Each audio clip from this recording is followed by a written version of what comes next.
Hello everyone, welcome to World Cricket Chat. We are previewing and predicting each and every one of the IPL teams. But next, we're going to look at the team that I guess so desperately wants to win. If the I were IPL. to be too harsh, the Royal Challengers Bangalore, the team that we are previewing, could be called as a team that has flattered to deceive on occasions.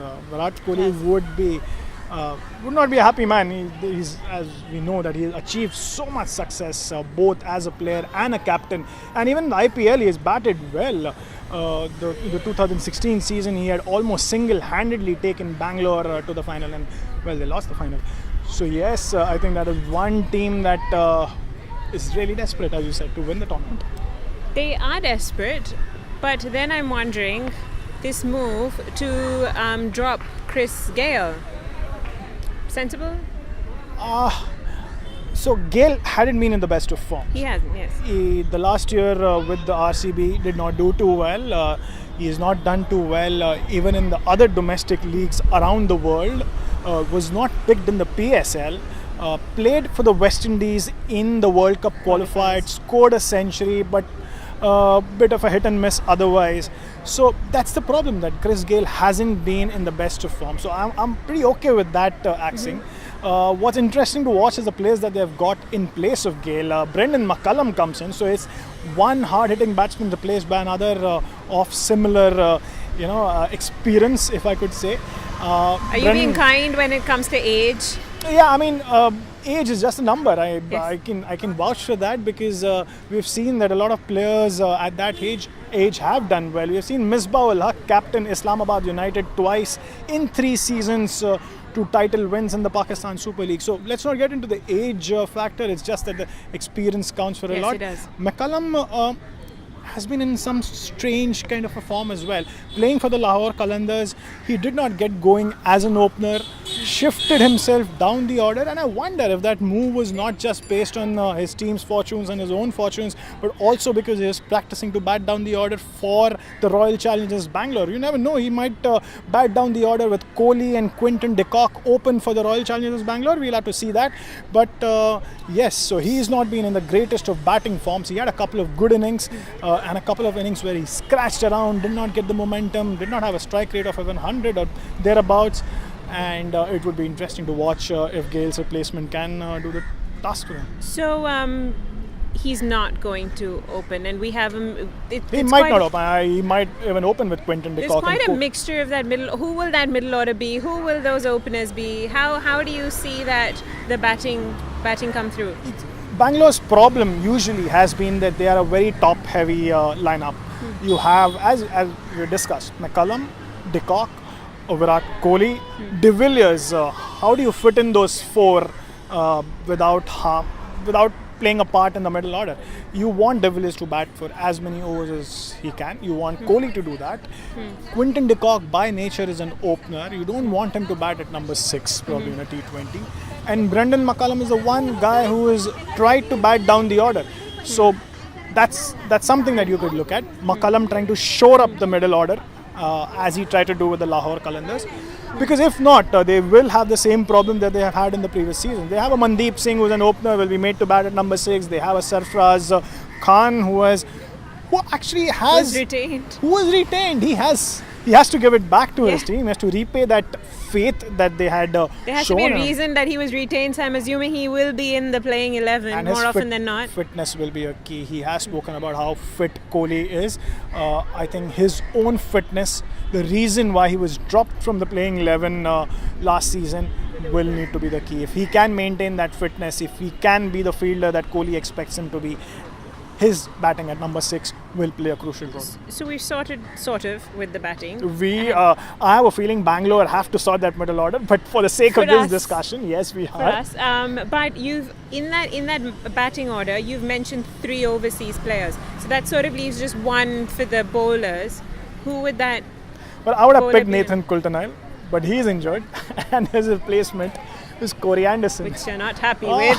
It's not about being happy or unhappy about it. It just defies logic. Why would you pick a batting all-rounder, a guy who's not probably been able to bowl for some time? Why would you pick him in place of a hardcore, hit the deck, Nathan Coulter-Nile like bowler, you probably have a lot of options. So probably I'll not go with the, obviously I'll not go with the Corey Anderson in the team. There is Chris Wokes, the Englishman. He can bat a little as well, but I think his bowling will be the key. He will need to take up the responsibility of the fast bowling attack. That's one bowler that I would watch out for. Okay. The Bangalore, the Royal Challengers Bangalore, especially in conditions which are going to be very batting friendly. The good news is Wokes is coming from a series in Australia where the pitches were batting friendly. So that's one option. The other option has been the toast of the nation in the Nidahas Trophy, Washington Sundar. And he has played 6 T20 internationals, bowled 4 overs, and all 6 of them conceded less than 30 runs in each of those matches. And he's shown the intelligence that we spoke about Ravichandran Ashwin in the Kings 11 Punjab video about the intelligence that Ashwin has shown. I think he's one of those intelligent bowlers who doesn't have a lot of variations. He reminds me of Daniel Vettori, in fact. His variations remind me of Daniel Vettori. The variations are more to do with pace, the lines and the lengths. Not about how he turns the ball, not about the googlies, the wrong runs, the doosras, the wrist spin, nothing on those lines. I remember us speaking about this when we were doing one of our videos for the Nidahas Trophy. Exactly. So that's interesting. I am looking forward to watching now to see how Washington Sundar will evolve from having done just well so recently. Yes, and now the batsmen also know what he bowls, so they will come more prepared against him. So that would be an interesting battle as well. So that was me talking about the Royal Challengers Bangalore, Shruti. What do the cards say about Virat Kohli in particular and his team in general? Well, as expected, we should expect Virat Kohli to be aggressive like he is. And I don't think it's the cards that say that. We all know that. Shruti. Which is why I'm saying as expected. But we should, the cards really do show that he is going to do his best to go out there and express himself, that favorite word that a lot of, that is used in a lot of press conferences.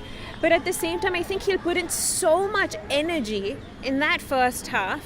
I really hope he has some reserves for the second half. He hasn't been too good with his body. He's mentioned it himself.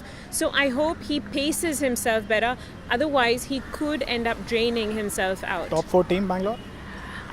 They just make it. I would put them on a tie with Rajasthan Royals. I still haven't decided. I genuinely think it is really early for me to take a call. But I think that they do make it sort of there in the 4th spot for me. If they do make it, do you think they have the team to win the tournament? I unfortunately think that they're going to have a few injuries. Ooh. And it's those injuries that could set them back, which is why, again, I'm hinting at the fact that Virat Kohli does need to pace himself. And whether for now, for the IPL or for later, it's just something that has come up pretty strongly. He should take care. I think it's not only Virat Kohli. I think when it comes to the IPL, it is not how you start, it's how you finish. And I'm not talking about how you finish in the playoffs. I'm talking about how you finish in the league stages, because a 14-match tournament, a 14-match league stage tournament, something that you need teams to know that winning 3 out of the first 5 matches is probably not going to pay as rich a dividend as winning the last 3 matches. As we see with Mumbai Indians, we see a lot of times with Mumbai Indians, except the previous season. Yes. But we'll talk about the Mumbai Indians later. Yeah, so that's really it. They sort of get there in that 4th spot for me, along with the Rajasthan Royals. But yeah, fingers crossed for all RCB fans. RCB fans. And that's it. That's about it for us with Royal Challengers Bangalore. Bye-bye. Bye-bye.